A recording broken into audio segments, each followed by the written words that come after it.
नमस्कार. आपल्या सगळ्यांचे महाराष्ट्र सोशल न्यूज चॅनलमध्ये हार्दिक स्वागत. चला वळूया तर एका नवीन बातमीकडे. आजची बातमी.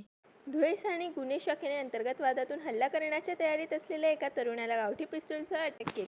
पोलिसांना मिळालेल्या गोपनीय माहितीनुसार पांझरा नदीजवळील संत रोहिदास गार्डन परिसरात सुमित सुभाष शिंदे याला ताब्यात घेण्यात आले.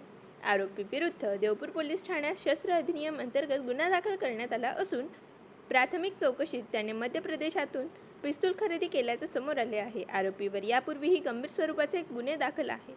पोलीस अधीक्षक विशाल आनंद यांच्या मार्गदर्शनाखाली LCBच्या पथकाने ही कारवाई केली. या कारवाईमुळे संभाव्य मोठा गुन्हा टळला आहे.